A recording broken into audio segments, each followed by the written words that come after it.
Bonjour et bienvenue dans le monde du Goro Loco. Alors, suite à un problème que j'ai eu sur mon imprimante, sur ma Little Monster, je me suis dit que je pouvais vous l'expliquer et aussi comment résoudre ça. Alors, le problème que j'ai eu s'appelle un layer shift. Je ne sais pas comment est-ce qu'on pourrait dire ça en français, mais je vous explique c'est quoi le problème. Vous voyez la pièce ici? Elle est complètement déphasée à partir d'un point. Toute l'impression s'est déplacée d'un côté. Alors, sur la même pièce. Alors, c'est pas deux pièces, c'est vraiment une pièce. C'est juste qu'en plein milieu d'impression, elle a changé de position.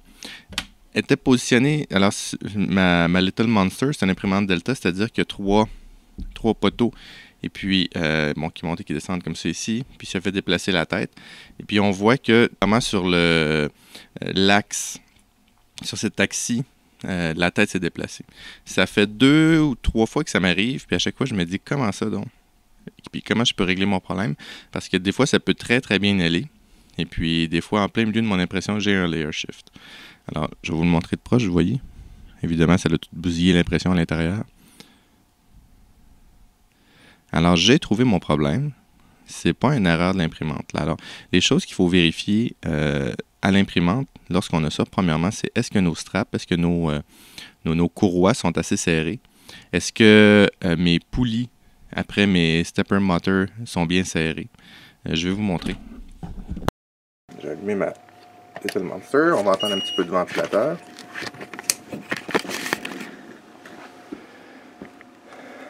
Alors,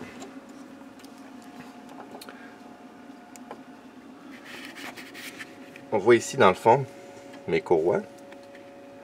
Alors je me suis assuré que mes courroies étaient bien serrées. Pour resserrer les courroies, je suis à descendre cette partie-là. Alors mes courroies sont très bien serrées. Il y en a un autre ici. On ne le voit pas très bien à cause du contre-jour, et un autre ici. Alors c'est pas à cause de mes courroies. J'ai regardé aussi si ma tête bougeait librement. J'ai rien senti. Alors je l'ai descendu comme ça tranquillement. Il n'y avait pas de problème. J'ai regardé si un objet pouvait accrocher. Alors j'ai cherché un certain temps, puis j'ai rien trouvé de particulier comme problème. Alors j'ai regardé comme il faut mes settings dans Simplify 3D. Lorsque je viens ici dans mon process de Little Monster, je me suis aperçu que cette valeur-ci, le X, Y Axis Movement Speed, est à 300.